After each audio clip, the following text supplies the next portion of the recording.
Hello, hello, hello. There we go. People have the power. People have the power. People have the power. People have the power.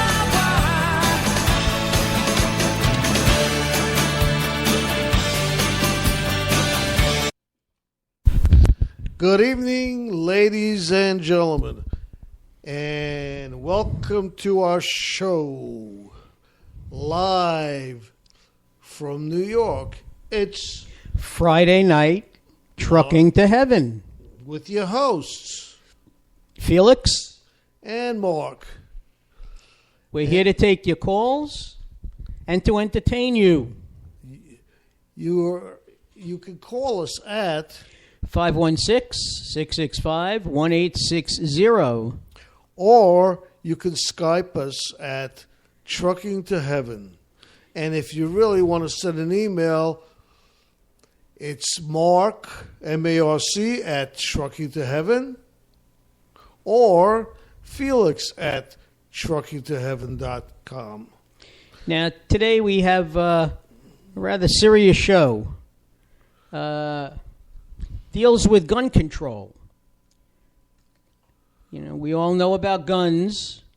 We all know about the Second Amendment. We are not here defending gun ownership or have anything to say about it that's negative.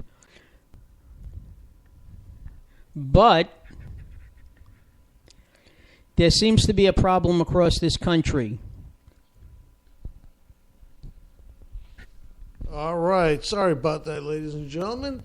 We were trying to get some sounds, but it's not...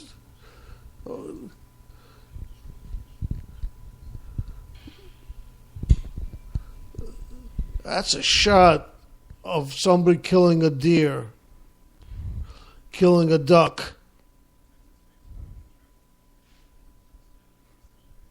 I'm not supposed to do this.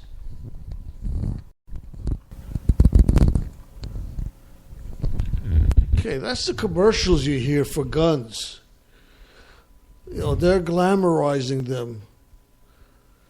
And You know, as I said before, we're not here to denigrate anyone who is a hunter. We understand the reasons why people hunt and why people don't hunt. And, you know, even if you don't hunt, you want to have a gun in your home, that's fine. I don't even see anything wrong with that. But why would you need a rapid fire, pistol, a rapid fire gun like a, AK-47? That's a war machine. That's made to kill people. That's the purpose of that gun. Why do people have to purchase that particular type of gun? You know, we've just completed another week. Last Friday, there was a shooting at LAX, in which a TSA agent was killed. And this past Monday, in the Garden City Mall, a man entered the mall. I don't believe he killed anyone other than himself. I think his brother said what he was trying to do is commit suicide by police. He was trying to hopefully get one of the police to shoot him. And when that didn't happen, he killed himself. You know, he was primarily telling people to get back in the stores or leave the mall. He wasn't looking for anyone in particular. But how does a person like this come to own such a dangerous weapon? He had an AK-47, which he just shot up in the air before he killed himself. But still, that's not a hobbyist gun. That's a killer's gun.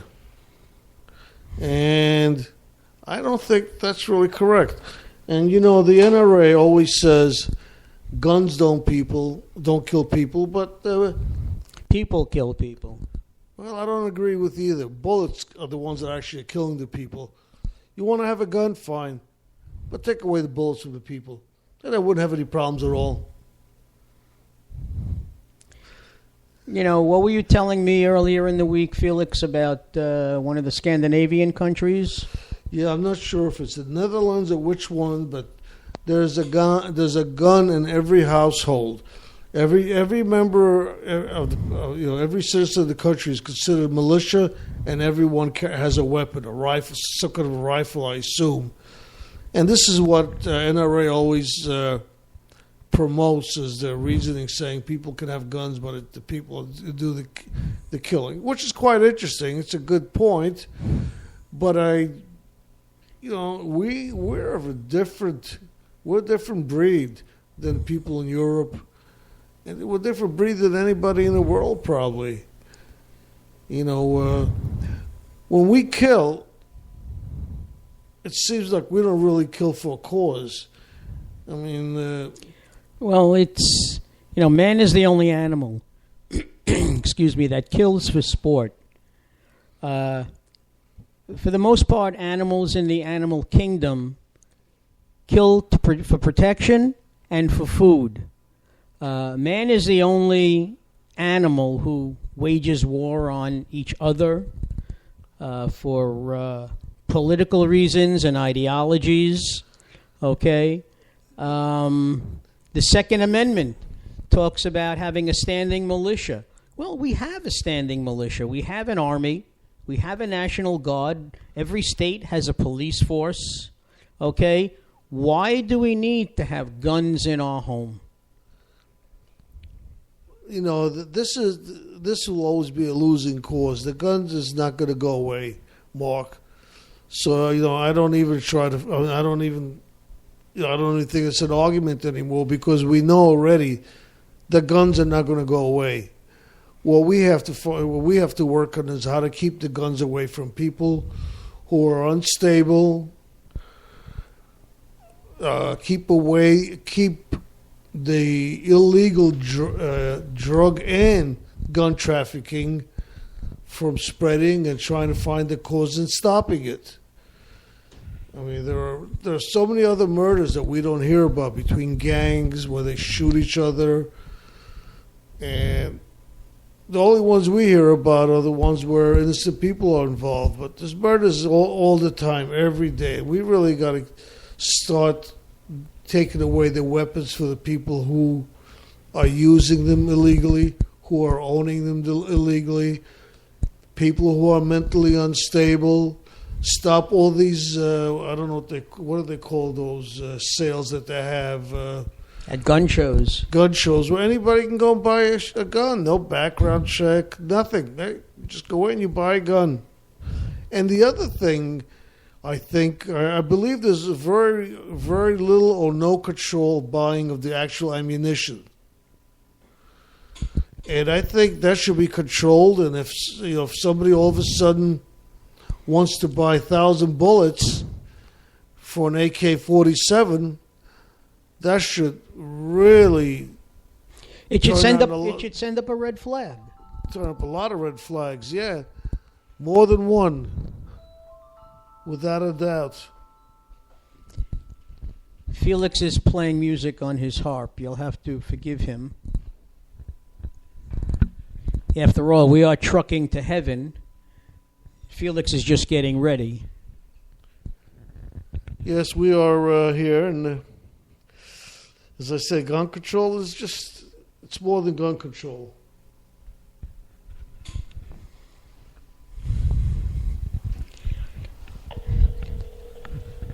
And we have, I want to just remind our listeners that about our phone numbers again. Okay, our number here is 516-665-1860. Okay, the number is open right now. If anybody out there wants to call up and voice their opinion, that would be wonderful. Okay, we want to hear how you feel. Remember, we are not pro or anti-gun. All right, although sometimes I may come across as anti-gun. Mainly because I am. Okay, I do not see the reason to have one in the home. My wife differs with me. Many people differ with me, and that's okay. That's fine. I have a son on the police force in New York City, and he has his weapon locked up in a safe. Okay, his service revolver is in the station where it always remains. and his extra weapon is locked up in his safe.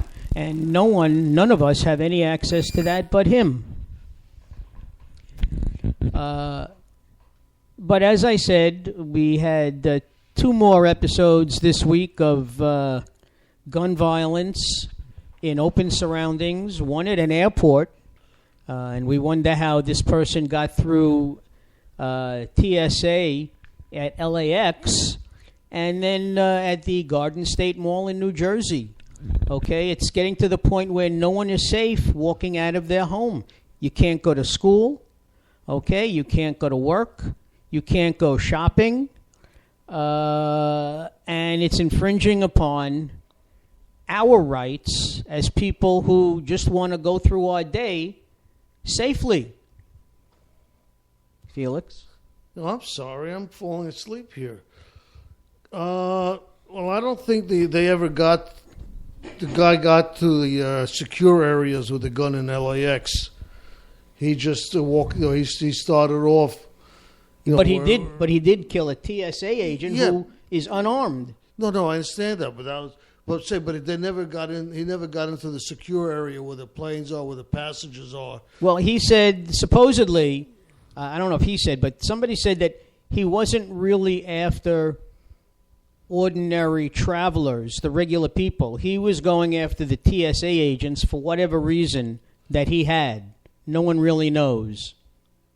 I'm thinking he was probably maybe applied for a job, didn't get it. You just don't know. I mean, the TSA are basically they don't carry guns. They're actually, I wouldn't even call them peace officers because I think peace officers would carry. They're weapons. they're the equivalent of the security that you have in a mall. Okay, they don't carry weapons either. They carry mace. Okay, but they don't have weapons. I didn't even know they carried mace. They're here. They're there just to make sure that you're not carrying anything, that you're abiding by the law. But they're not there to enforce the law per se, like a police officer. And I think what may have happened there is they used to have police officers wherever there's TSA agents. But now the police officers sometimes roam also, so they walk away from the TSA stations, leaving this TSA by themselves, and they're unarmed. And they have no way of defending themselves. And in reality, they really don't need, they're not supposed to be in any kind of danger, the agents. This is not what they're getting paid for. What do you think, Mark? I agree with you 100%. I'd like to know what other people think. So once again, it's 516-665-1860. We're going on 9:15 right now. Well, close to it. We want to know how you feel about this. Everybody has an opinion about guns. We know that. So let's hear what you have to say. Okay. We are getting our first call of the evening. Hi, you're on Trucking to Heaven. And who's calling?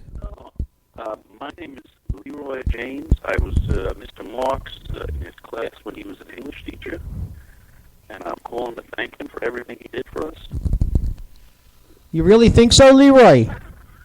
Absolutely. It's so good to hear from you again. It's wonderful. I just wanted to say thank you. I mean, the way you got us motivated by including sex in the curriculum, you taught us... Well, no, come on. We're talking about gun control. That's because as soon as I walked through the door, I took my gun out and put it on the desk. You taught us to enjoy the classics in a sexual manner. The Tale of Two Titties. Julius Caesar. Well, isn't there sex in everything, And Moby's Dick. Leroy? Come on. Those are the 3 best books you taught us about. What grade were you in with him?